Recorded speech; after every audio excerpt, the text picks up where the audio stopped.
The sky cracked open like a wounded beast, bleeding lightning across the heavens. For 7 days and nights, the rain had not stopped. It did not fall. It poured, as if the heavens themselves had shattered, and the oceans above came crashing down. Mountains trembled.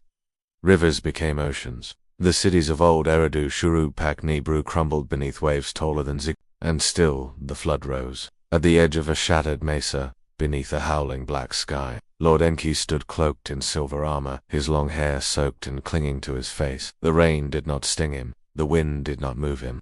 He watched as the last of the starships departed, brilliant arcs of light soaring toward the edge of the sky, leaving trails behind them like morning veils. Those ships carried the Council of 12, the elite of Nebiaru, the ones who had deemed Earth too unstable to save, the ones who had voted to leave the human experiment to drown beneath its own chaos. But Enki stayed, for it was his blood that ran in the veins of humanity. Beside him stood his sister Ninmah, radiant, sorrowful, her crystal circlet glowing faintly with each thunderclap. "They will not survive this," she said, her voice barely louder than the rain. He emerged like a shadow-given form, his eyes cold, unmoved. The slate must be wiped. The humans no longer obey. The net is failing. They're not meant to. Enlil's voice growled from the darkness behind them. In his palm he held a small sphere, golden, humming with encoded resonance.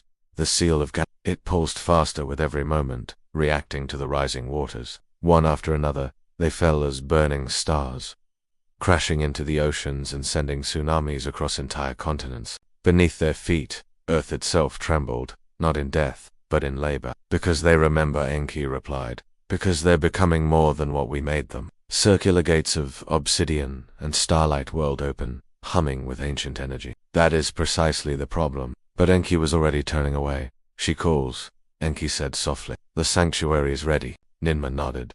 "The vein beneath Arata has awakened. We can descend through the cradle gate." Behind them, the sky cracked again, this time with fire. The artificial satellites above Earth's orbit, relics of the moon grid, began to collapse, their stabilizers failing under the magnetic disruption of the flood. There was no time left. Across the highlands of eastern Sumer, great panels of earth peeled open like petals, ancient vaults hidden for millennia beneath temples and riverbeds. The Anunnaki descended, not in panic, but in solemn procession. Some carried archives, crystalline tablets, etched with languages older than light. The further they descended, the more gravity shifted, pressure thinned, and time itself bent like soft metal. Others bore biocontainers, seeds of extinct plants, genomes of forgotten beasts, the very breath of vanished worlds. And some walked empty-handed, carrying only memory. As the last of them stepped through the portal, Enki looked up once more. Far above, a solitary human vessel floated,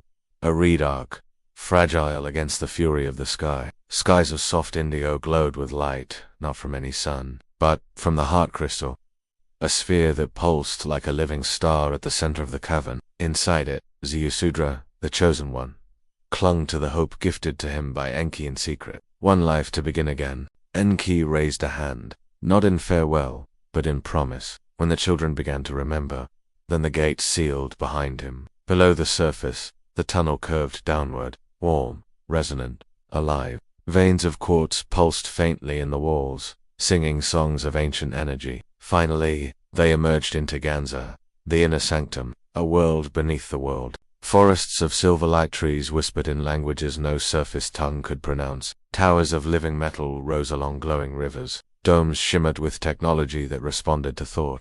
Here, the Anunnaki would wait, not in slumber, but in silence, watching, recording, listening. And when the net above broke, but to remind